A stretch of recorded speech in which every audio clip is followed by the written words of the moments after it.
Señoras y señores, ¿cómo están? How are you? This is Beto Rodriguez again with a new vlog.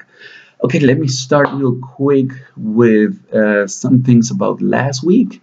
Uh, let's see, not past Sunday, but the Sunday before that, we performed with my show group, also called Fusion Latina. We performed at Breathe Festival, which is really great, guys. We had a lot of fun. So I want to thank their organization for inviting us there. That's the same organization as Salsa Breeze. It's because we actually had a great time. So if you missed out on that guy, so don't miss out on next year, okay? Let's see what else. This past weekend, also, we had to perform at Latin Duketown Presents Salsa Mambo Night, and that was at a new venue, which I actually liked it more than the original venue. So I told the promoter, their organization. I told them that I actually like this venue better, so I will keep that one. So let's see. That was a great party. So I really recommend that for you guys to go to that party. It happens every 2 to 3 months. What else? Speaking about performing and more parties, this Friday, the 8th of July, we have my own party, okay, which is called Magia Latina in Nijmegen with two areas, salsa y bachata, with some DJs, like five DJs. Okay, you can see that here, but or maybe not, in a really beautiful venue. Check it out right here. Yes, but it would be better if you go to Facebook and look us up as Magia Latina or Google Plus Magia Latina as well. All right, that's Friday. Saturday, I have to DJ at Villa Bailar in Apeldoorn. Okay, here people say Villa Bailar, but in Spanish is Villa Bailar. Okay, so I'm gonna stick to the Spanish version. Yes, I'm gonna be the DJ at the salsa and bachata area, and it's gonna be also a kizomba area with another very known DJ. So check that out. All right, enough promotion for now. So you know what to do this party this weekend, and for next year, don't miss out on Breeze Festival.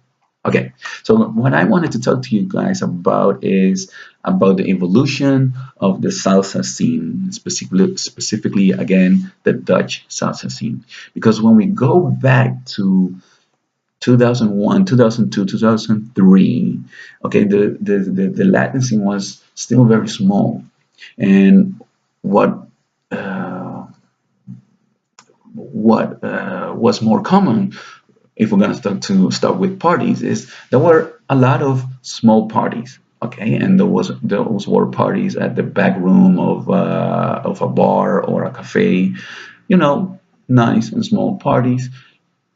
You paid €5. There was just one DJ playing everything: salsa, bachata, merengue, and even reggaeton when it was a reggaeton time. You know, reggaeton was kind of popular in the salsa scene as well for a while.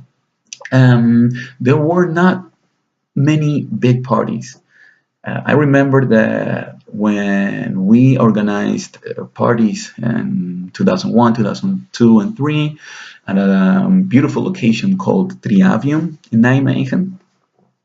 Those were that was one of the first big parties around here, around the area of Nijmegen and Arnhem. Okay, and we're talking about like 300, 350 people back then, which was actually pretty big for back then because the salsa scene was small.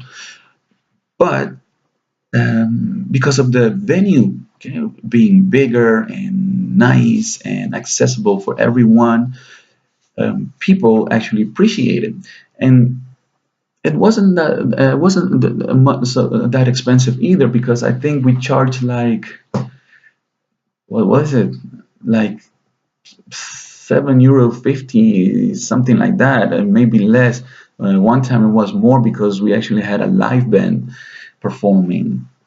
But yeah, so but then salsa got real popular. It grew, the popularity grew too fast for the scene itself. The amount of people in the scene wasn't big enough. So what happened is that everyone wanted to teach, everyone started organizing parties, so there became more and more of those small parties. So it wasn't that professional like the party we organized in some other in other parts of the Netherlands started doing as well. Okay, so that was actually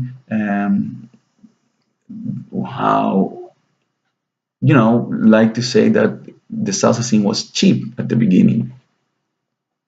So later, we have to stop organizing those parties because too many parties. Okay, because of too many parties every weekend. You could go out dancing, and it wasn't that actually the party was great or whatever, but it was just too much. All right, so we had to stop doing that because it wasn't worth it anymore. So after a couple of years later, I remember that the scene started to get more professional again with bigger parties. Watch out, bigger doesn't necessarily mean better, but for example, like Salsa Casa Loca in Utrecht, okay, those that was one of the first parties that actually started organizing things more professionally with bigger venues, nicer venues, two to three DJs, like 4 to 5 shows, and stuff like that. So people reacted really well to it because again it was also something new. Okay, so what I wanna actually what I want us, like a whole community, the Latin community, salsa community, to be aware of is that if we want the scene to be more professional, okay, we as the audience who goes to those kind of parties must be aware that we cannot be that cheap anymore. Okay, bigger venues, nicer venues, bigger lineup, or whatever, it also means that we have to pay more for those kind of parties. So you cannot expect, guys, that if we go to such a party, that we are gonna pay less than €10, okay? Because that wouldn't be accurate for or representative for the organizers, okay, to organize such a party. Okay, we have to be more professional if we want to have bigger or better parties.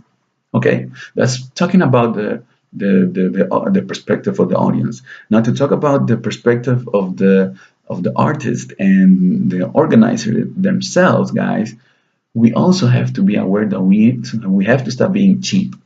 Okay, because those parties grow, the more those parties grow, doesn't mean that we have to be cheap or cheaper just to be able to play at those kind of parties.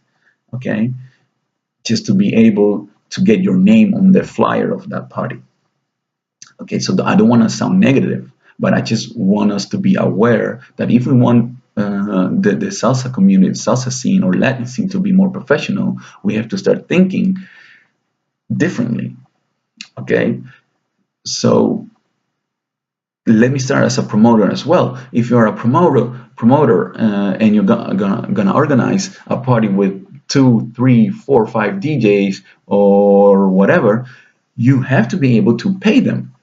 Okay, and artists like DJs and performers, you have to be aware that you don't need to go down on your fee. Okay, you have to say professional as well. Of course, you can do some kind of deals, like I do. For example, if I have to play with another DJ, I charge a different fee than when I have to play alone the whole night. All right. So those kind of deals, of course, you can do that, but don't go down on your fee just to be able to play at those kind of parties, guys. Okay. If you're aware that you deliver quality, whether it's DJ or performer, like in a show group, then you have to stand behind that idea. Okay, then you have to be as professional as well and say, okay, this is my fee. We can do some kind of deal. I'm gonna go down on my price, but that's it. All right. So it's everyone have to be aware that we have to be more professional. Okay. All right. So, oops, I pressed the pause play right there, guys, and I got a message. So, yeah. Right. So let me know what you think about that, about the Latin scene becoming more professional, and that we have to be, more aware of what that means, the changes that it takes. Okay.